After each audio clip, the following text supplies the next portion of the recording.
एक निबंध, और निबंध को लेकर इतनी प्रॉब्लम्स जनरेट हो गई हैं कि मानो किसी ने ग्रंथ लिखना हो। लड़ना झगड़ना झगड़ के अकड़ना, छोड़ो छोड़ो इन बातों को, इनसे होगा क्या। छोटी छोटी बातों पे चिढ़ना बिगड़ना, समझो समझो इन बातों से कुछ भी नहीं मिलता। लड़ना झगड़ना झगड़ के अकड़ना, अरे छोड़ो छोड़ो इन बातों को, इनसे होगा क्या। सुमित सब संभाल लेगा कि सुमित के घर आज हो रही है बहस सुमित की बेटी के निबंध को लेकर। मेरी बच्ची का ऐसे और मैं एक ही सीन में हूँ, टीचर क्या सोचेगी। बच्ची ने एक निबंध लिखा है जिसके पढ़ते ही सुमित को बहुत बुरा लगा है और वो अपनी माँ और बीवी के साथ बहस पर उतर आया है और उसी बहसबाजी में बच्ची के निबंध वाला कागज ही फट जाता है। ऐसे तो अब और बिगड़ गई सिचुएशन। अब ये सिचुएशन सुमित कैसे संभालेगा। ऐसे में देखिए, मैं आपको बताना चाहूंगा कि ऐसे में मैं आप सिर्फ अपनी तारीफ करना चाहता हूँ, मैं क्योंकि पिता हूँ। और है ना आलिया? हाँ बोलते रहो बेटा। हाँ। और पापा की तारीफ करते रहो।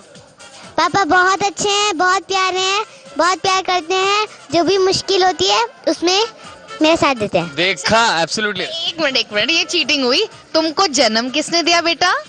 मम्मा ने। तो फिर मम्मा बेटर हुई कि नहीं? दोनों बेटर हैं। देखा। खाना कौन अच्छा अच्छा पका के खिलाता है? दादी। फिर दादी की तारीफ होनी चाहिए ना। हाँ। लेकिन होमवर्क रोज कौन कराता है? मम्मा। तो बस यही प्रॉब्लम है, ये पूरे ऐसे में हम सब अपनी तारीफ करना चाहते हैं, क्रेडिट लेना चाहते हैं और उसको बेचारी को कंफ्यूज करते हैं। बच्चे के निबंध में क्या होना चाहिए और किसको ज्यादा महत्व मिलना चाहिए, इस बात की बहस तो कभी खत्म होती ही नहीं है। लेकिन मौका जब अपने बचपन को याद करने का होता है तो सारे नॉस्टैल्जिक हो जाते हैं, इतने कि इस पर भी एक निबंध लिखा जा सकता है।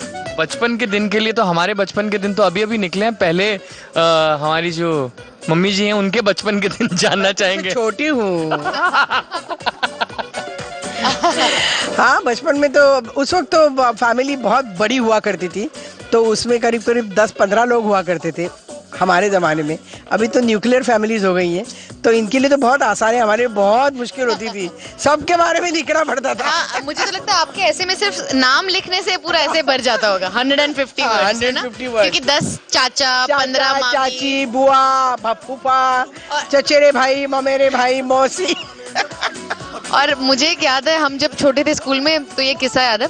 तो मेरी बहन ना, उसको ऐसे भूत चढ़ गया, उसको लगा कि वो गाय है, तो उसने लिख दिया मैं एक गाय हूँ, मेरी 2 गाय, माता है और पिता है, और पूरा उसने ऐसे गाय के नाम पे लिख दिया। तो मुझे याद आ रहा है कैसे पागलपन होता है, जब छोटे हो तो कुछ भी लिख लेते हैं ऐसे। मुझे अरबी समुद्र के बारे में लिखना कहा था, तो मैंने लिखा था अरबी समुद्र बम्बई में है और उसको चौपाटी कहते हैं। मुझे तो अपने बचपन के दिन बिल्कुल याद नहीं आए, क्योंकि मैं बहुत स्ट्रेट फॉरवर्ड था। मुझे एसेज याद ही नहीं है, क्योंकि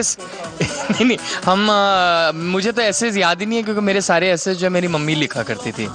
तो जो अम्मा है हमारी, अब ये बताएंगे कि ऐसे कैसे लिखा करती थी। बोलिए। अभी तो मैं छोटी हूँ। क्या बात कर रही हो बेटा?